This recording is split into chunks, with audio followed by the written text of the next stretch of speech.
In a quiet corner of the country, nestled between hills and golden fields, was a small village where time moved slowly and the stars lit up the night sky. This is where Ibrahim was born. His home was simple. The roof was made of tin and the floor was packed earth. But inside, it was full of warmth, laughter, and love. His parents were hard-working people. They didn't have much, but they gave their children something even more valuable: values. They taught Ibrahim to be honest, to share with others, and to never give up, even when life felt hard. From an early age, Ibrahim loved to watch the sunrise. Each morning he would help his parents with chores, carrying water, sweeping the yard, or helping in the small garden. Then he would set off on the long walk to school, his notebook tucked under his arm. The path was dusty and long, but Ibrahim didn't mind. To him, school was a place of wonder, where he could learn new things and dream beyond the limits of his village. His teacher, a kind man with a soft voice, noticed Ibrahim's eagerness. "You have a light in your eyes," he once said. "You must never let it go out." That light came from the dreams Ibrahim kept deep in his heart. Though he lived far from the big cities and tall buildings he saw in old textbooks, he imagined a future where he could help others, not just his family, but his whole country. At night, under the stars, he would listen to stories told by elders about brave leaders who brought people together. He didn't know how yet, but something inside him whispered that he too could help in a big way someday. In the village, life was not always easy. Sometimes there wasn't enough food. Sometimes storms damaged homes. But even during those times, Ibrahim learned to stay hopeful. He saw how neighbors helped each other, how kindness made heavy days lighter. As he grew, so did his sense of purpose. He believed that with learning, hard work, and heart, he could make a difference. This belief would guide him for the rest of his life.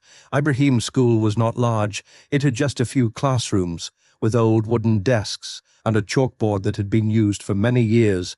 But for Ibrahim, it felt like a world of endless possibilities. The books may have been worn, but the words inside them were alive with knowledge, and he treasured every single one. Each morning, he arrived early, often the first to enter the classroom. He helped the teacher dust the chalkboard or arrange the chairs. Then he would sit at his desk, flipping through his notebook, eager to learn. Numbers, letters, maps of the world, it all fascinated him. To him, learning was not just about passing exams. It was a doorway to understanding the world and finding ways to help others. His teachers soon realized that Ibrahim was special. He didn't just memorize answers, he asked questions. Why do countries have leaders? He would wonder, how can we make life better for everyone? These questions showed that even as a boy, Ibrahim was thinking deeply about life beyond the classroom. Sometimes he studied under a tree, using the sunlight to read his pages. Sometimes he shared books with classmates who didn't have any. He believed that everyone deserved a chance to learn, no matter where they came from or what they had. When he wasn't in school, he was helping at home or reading borrowed books by candlelight. His parents were proud of him. Even though they couldn't help with homework, they always reminded him, "Keep learning, my son. Your mind is your greatest gift." There were moments when it felt hard. Some days he was tired. Some days it rained, and the walk to school became muddy and long. But Ibrahim didn't stop. He remembered the stories of great leaders he had heard as a child, people who worked hard and never gave up. He wanted to follow that path step by step. Over time, his efforts began to show. His teachers encouraged him to aim high. They helped him apply to a bigger school in town, a place where he could continue learning and growing. When he was accepted, it felt like a small dream had come true. It meant leaving his village for the first time, but Ibrahim was ready. He packed his small bag, hugged his parents goodbye, and walked toward a new chapter filled with determination. The boy who once studied under trees was now stepping into a larger world, not to leave his roots behind, but to prepare himself to someday return and help the land and people he loved so deeply. Leaving his village was not easy for Ibrahim. He had never been far from home before. The city, with its noise and fast pace, felt unfamiliar. The buildings were taller, the roads busier, and the people moved quickly. But deep inside, Ibrahim carried something that gave him strength, his purpose. The new school was much bigger than the one in his village. There were many students, each with different dreams.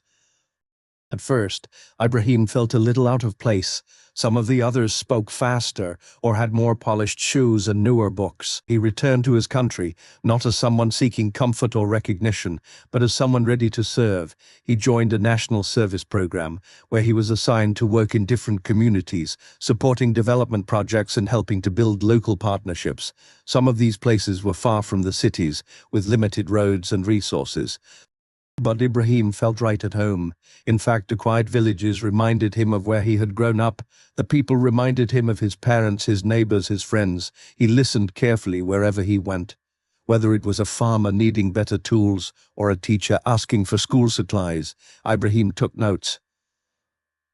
He didn't rush to give answers. Instead, he worked with local leaders, bringing people together to find solutions. He always said, "When we listen to each other, we build stronger communities." In one village, he helped organize a project to repair a school roof before the rainy season.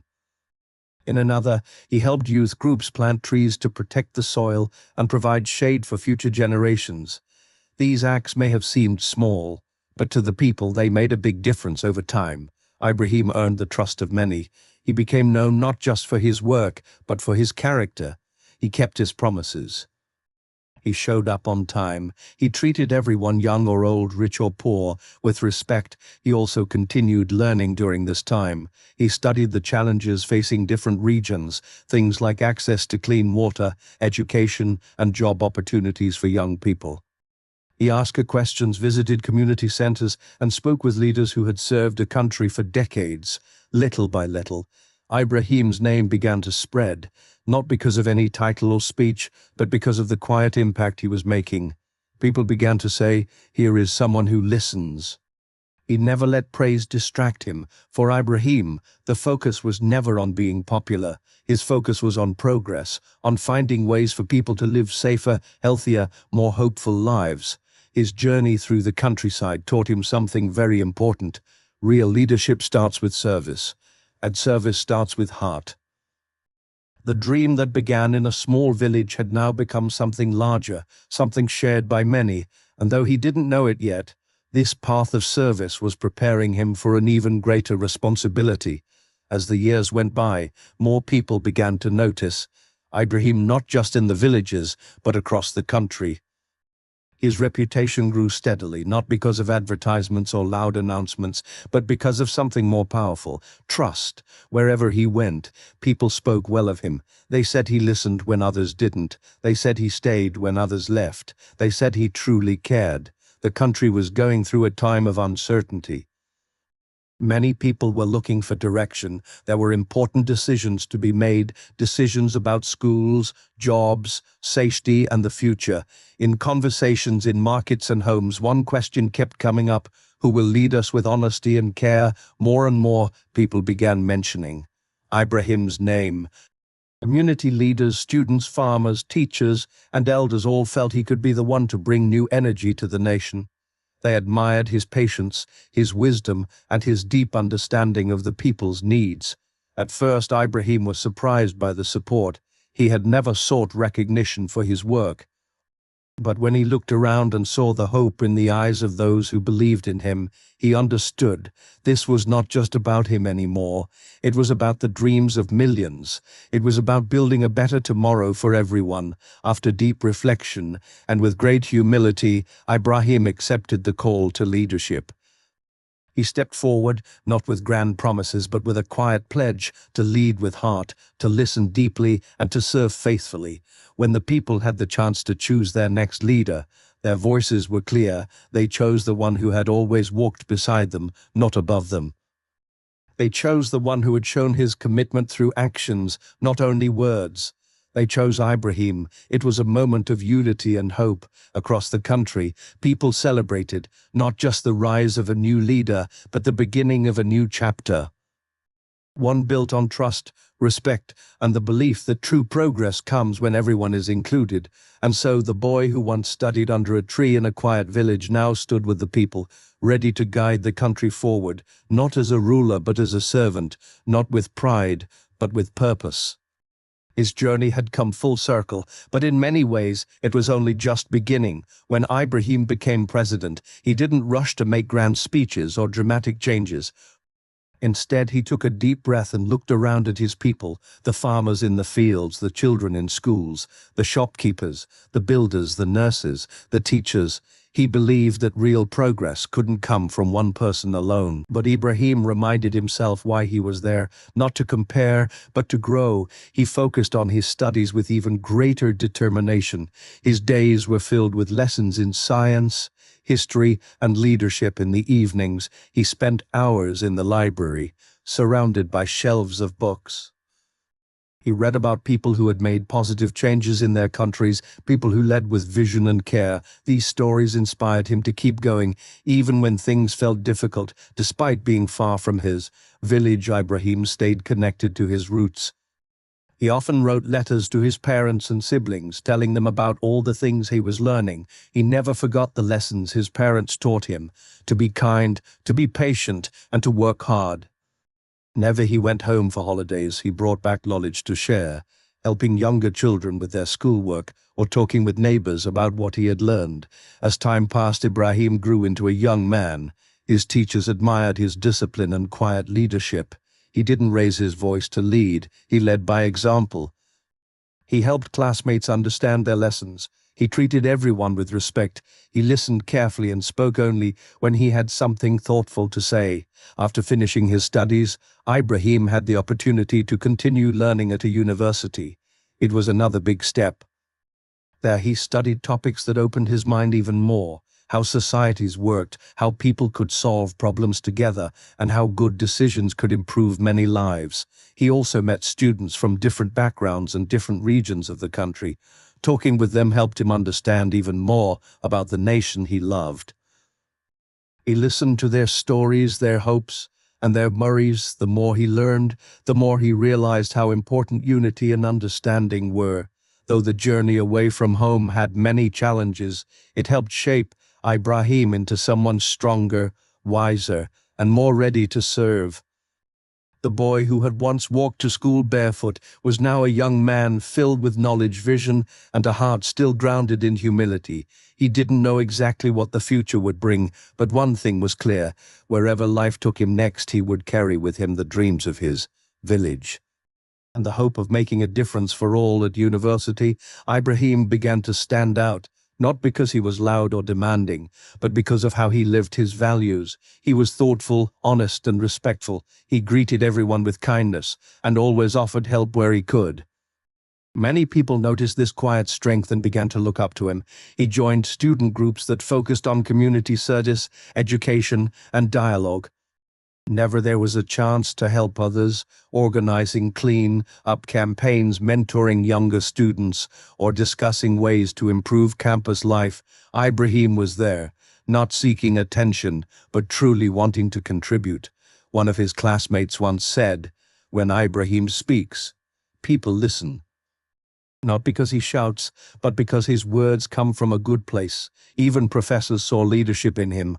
They encouraged him to participate in student discussions and represent others in meetings. Ibrahim never tried to be the center of attention, but he always carried himself with integrity. People trusted him. They saw that he listened carefully, thought deeply, and acted fairly at times. Difficult decisions had to be made about school projects, organizing events, or resolving misunderstandings. While others argued, Ibrahim would often stay calm and focus on finding solutions. He believed that true leadership wasn't about control, it was about service, understanding, and setting a good example. He also began spending more time learning about the history of his country. He studied how communities grew stronger when people worked together and how challenges could be solved through unity and dialogue. These lessons planted deeper seeds in his heart. In his free time, he volunteered with organizations that worked with children, schools, and rural communities. He traveled to small towns where he listened to stories from people who had little but still held great hope for the future. He realized that leadership wasn't about titles or power. It was about showing up, being present, and doing the right thing when no one was watching. As he grew, so did his vision. Ibrahim began to see leadership as more than a role. It was a responsibility. He didn't yet know where life would take him, but something inside him was preparing. He was becoming more than a student, more than a helper. He was becoming a leader, shaped not by ambition, but by purpose. Though the journey ahead was still long, one thing was clear. Ibrahim was no longer just a boy with a dream. He was a young man walking steadily toward it, with clear eyes, a humble heart, and a spirit ready to serve. After completing his studies, Ibrahim knew it was time to put everything he had learned into practice. It had to be built together step by step by step. One of his first priorities was education. He remembered his own childhood, walking miles just to attend class. He wanted every child in the country to have access to a safe school and a good teacher. New classrooms were built, old ones repaired, and more resources were given to support learning. He even made surprise visits to schools, sitting with the students and asking them what they hoped to become. He also worked hard to create more job opportunities, especially for young people. He invited experts, business leaders, and community members to share ideas. His goal was simple: to help people turn their skills into income and their dreams into real businesses. Support programs were introduced and new roads were built to connect villages to markets. In the health sector, he encouraged clinics to be better equipped, especially in rural areas. He made sure medical workers had the tools they needed, and he worked on spreading health education so people could live longer, healthier lives. What made Ibrahim's leadership special was not just the projects, but the way he led. He never forgot to listen. He held community meetings where anyone could speak. He traveled often not to be seen, but to see. He walked through fields with farmers, visited families in remote areas, and sat down for tea with elders to hear their thoughts. He reminded everyone that leadership is not about being above others, but walking beside them. A leader must feel the ground under his feet, he once said. That's how he knows which path to take. His cabinet was made up of people from diverse backgrounds and regions. He believed in fairness and inclusion. "We are many voices," he said, "but we share one future." Slowly but surely, positive change began to show. More children were in school. More homes had access to clean water. More people felt seen and heard. The progress was not perfect, but it was real, and it came from unity, hard work, and shared belief. And so Ibrahim continued his work, not as a distant figure in a high office, but as a leader among the people. Every step he took reminded them of something simple yet powerful. When we build together, we build something that lasts. Even with all the progress, Ibrahim knew that leadership would never be without challenges. A country, like a garden, needs constant care, and sometimes the weather changes suddenly, even when the seeds are good. There were times when things didn't go as planned. Some roads took longer to build. Some projects faced delays. Prices of goods changed. And in a few regions, people felt uncertain about the future. Ibrahim didn't pretend to have all the answers. Instead, he remained calm, open, and focused. He called on his team to work even harder, to find better ways of doing things, and to stay close to the people. He reminded them, "We are not here to be perfect. We are here to be present." To respond, to learn, and to grow. Whenever there was a concern, he made sure his government communicated clearly and respectfully. Instead of hiding difficulties, he faced them with honesty that built even more trust. People knew that their president would not turn away in tough times. He also called for unity during those moments. He visited areas where people were struggling, listened to their concerns, and worked with local leaders to find peaceful and practical solutions. His visits weren't just political, they were personal. "I am your brother," he would say. "We are stronger when we stand together." Even in the face of setbacks, Ibrahim continued to remind the country of their shared dream, a future built on fairness, hard work, and care for one another. He encouraged the youth to stay hopeful and reminded the elders that their wisdom still lit the way forward. In every difficulty, he saw a lesson. In every delay, he saw reason to push forward. One evening during a gathering in a small town, a young girl asked him, "Why do you keep smiling even when things go wrong?" He looked at her kindly and replied, "Because I believe in you. I believe in all of us. When we hold on to hope, we find a way." That moment touched many hearts. It reminded the people that Ibrahim wasn't just a leader in name, he was someone who carried their burdens, their hopes, and their future with quiet strength. The winds of challenge may have blown, but they did not shake the foundation of the nation. Why?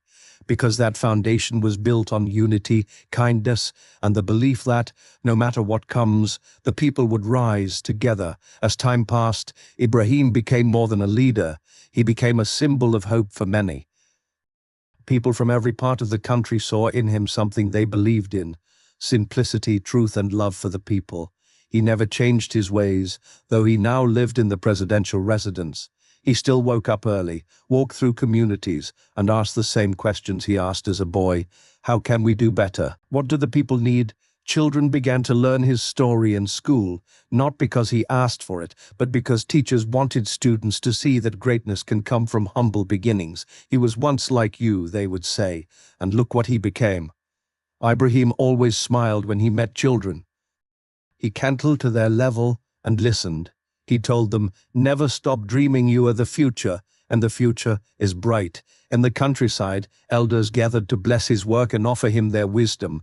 In cities, workers carried on their duties with a new sense of pride. Across the nation, a quiet energy had awakened, an energy of belonging, of unity, and of shared purpose. Ibrahim didn't lead with fear, he led with care. He believed that people worked best not when they were told, but when they were inspired. And so, every speech, every visit, every decision he made came from a place of service. He also took care to bring different voices to the table: young people, women, farmers, teachers, small business owners. He believed that every voice mattered.